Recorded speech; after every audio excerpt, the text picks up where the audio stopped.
حامدا مصليا أما بعد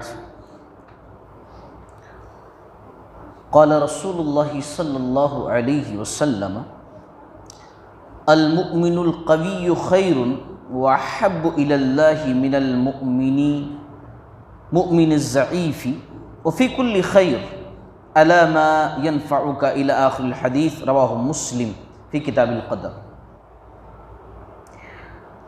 یہ حدیث جو میں نے پڑھی ہے صحیح مسلم کی ہے۔ اس حدیث کے اندر اللہ کے نبی صلی اللہ علیہ وسلم نے بڑی جامع باتیں کہی ہیں، جملے مختصر ہیں، لیکن اگر ہم سمجھ جائیں اور سمجھ کر عمل کریں، دل و دماغ میں بٹھا لیں تو زندگی کے لیے مشعل راہ ہے۔ بہت ہی پیاری باتیں ہیں اس حدیث کے اندر۔ اللہ کے نبی صلی اللہ علیہ وسلم نے فرمایا کہ کمزور مومن کے بالمقابل طاقتور مومن اللہ کو زیادہ محبوب ہے۔ کمزور مومن کے بالمقابل دو مومن ہیں، مومن دونوں اللہ کو محبوب ہیں، لیکن ان دونوں میں جو زیادہ محبوب ہے وہ طاقتور مومن ہے۔ کمزور مومن کے بالمقابل طاقتور مومن اللہ تعالیٰ کو زیادہ پسند ہے۔ اس سے کیا بات ثابت ہوئی کہ ہمیں طاقتور بھی بننا چاہیے، مومن بننے کے ساتھ ساتھ طاقتور بھی بننا چاہیے، کیونکہ کمزور مومن کے بالمقابل طاقتور مومن اللہ تعالیٰ کو زیادہ محبوب ہے۔ وجہ کیا ہے کہ ایک طاقتور مومن اپنے فرائض واجبات اللہ تعالیٰ کی عبادت اور اچھے طریقے سے کر سکتا ہے، اور لمبے قیام کر سکتا ہے، لمبے رکوع کر سکتا ہے، لمبے سجدے کر سکتا ہے، کیونکہ وہ طاقتور ہے۔ اپنی طاقت کے ذریعے سے وہ جو ہے کسی کی مدد کر سکتا ہے، وہ جہاد کر سکتا ہے، اور بھی اپنے طاقت کا اچھا استعمال کر سکتا ہے۔ اسی لیے کمزور مومن کے بالمقابل طاقتور مومن اللہ تعالیٰ کو زیادہ محبوب ہے۔ دونوں پسند ہیں اللہ کو، لیکن زیادہ پسند طاقتور مومن ہے۔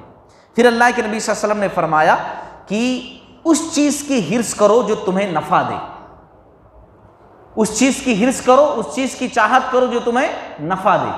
آخرت کی فکر زیادہ کرو، کیونکہ نفع دینے والی سب سے بڑی شے آخرت والی چیز ہے۔ دنیا والی چیز تو نفع زیادہ نہیں دے گی، یہیں چھوڑ کر کے آپ کو جانا پڑے گا، لے کر کے کچھ نہیں جانا ہے۔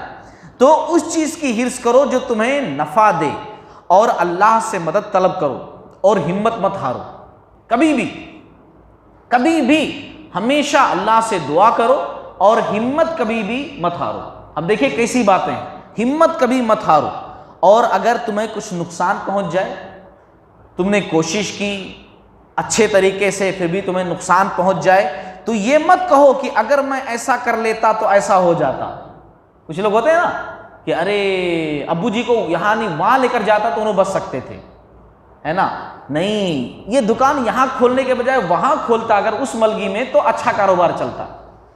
اسی لیے اللہ کے نبی صلی اللہ علیہ وسلم نے فرمایا اگر تمہیں کچھ نقصان پہنچ جائے تو یہ مت کہو کہ اگر میں ایسا کر لیتا تو ایسا ہو جاتا، البتہ یہ کہو اللہ کی تقدیر یہی تھی جو اس نے چاہا، میری تقدیر میں یہی لکھا ہوا تھا کہ ایسے ہی ہوگا، اس لیے میرے ساتھ ایسے ہی ہوا۔